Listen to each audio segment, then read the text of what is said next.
कमल को खिलाने के लिए आप कहीं दूसरी जगह जाओगे, अच्छी जगह, तो कमल कभी नहीं खिले।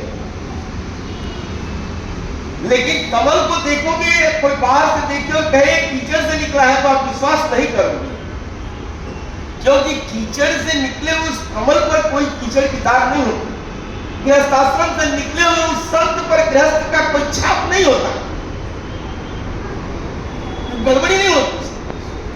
कुछ इससे निकला हुआ कमल होता, निकलता तो हर व्यक्ति गृहस्थ से ही है। अब जिन महापुरुषों के उदाहरण देते हैं, उनके जीवन से अपना जीवन तुलना कर लीजिए, उनका जीवन जी लीजिए, आप भी संत हो गए। कर लीजिए, हम उदाहरण दे देंगे किसी का भी, नामदेव का, तुकाराम का, तुलसीदास का, किसी का भी दे देंगे, कबीर का, सूर का, लेकिन आप उनसे अपने जीवन को मेल कर लीजिए ना। जैसे गृहस्थ को जिए वैसे आप जी लीजिए, आप भी हो गए। कि वो लोग जो जिए, हम उसके विपरीत जिएंगे और गृहस्थ को कैसे पालेंगे भाई? ऐसा तो नहीं हो सकता ना। उन्होंने गृहस्थ में रहने के तरीके बताए। गृहस्थ जो होता है, मैं पिछले रविवार में सब कुछ बहुत विस्तृत बताया था और इस बार बता दे रहा हूँ। पहला 60 में पहला उसका जीवन एकदम पवित्रता से भरा होना चाहिए। किसी भी आश्रम में आप रहते हो, उस आश्रम के नियम के तहत पहला काम है पवित्र रहना। अगर आप रहते हो तो प्रणाम है आपको। गृहस्थ आश्रम की शुरुआत परमात्मा के नाम से ही होनी चाहिए, तो प्रथम तो वही होना चाहिए। जैसे गृहस्थी का कोई भी काम शुरू करो तो परमात्मा का नाम लेकर ही करो।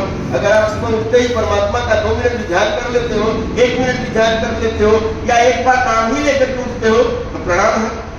अगर आप उठते ही है भगवान, तब आप किसी गृहस्थ की व्यवस्था कर सकते हैं। या उठते ही आप किसकी शुरू कर दिए, एक जगह नहीं, वो फला जगह नहीं, उठना उठाने नहीं, उठते ही आप परमात्मा का स्मरण कर लीजिए।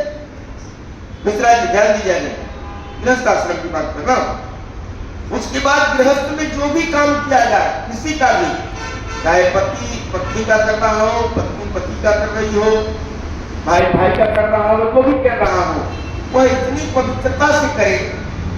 अपना कर्तव्य, मेरा बेटे के प्रति कर्तव्य है, अधिकार नहीं। मैंने पहले पिछले रविवार बताया था कि कर्तव्य का निर्वहन जहां होगा वहां रामचरितमानस बनेगा, रामायण बनेगा। राम के जीवन में जिस राम को आप पूछने जा रहे हो, उन्होंने अधिकार नहीं कभी मांगा, कर्तव्य पर ध्यान दिया। हमें सिखाया जाता है कि अपने हक के प्रति सजग रहो।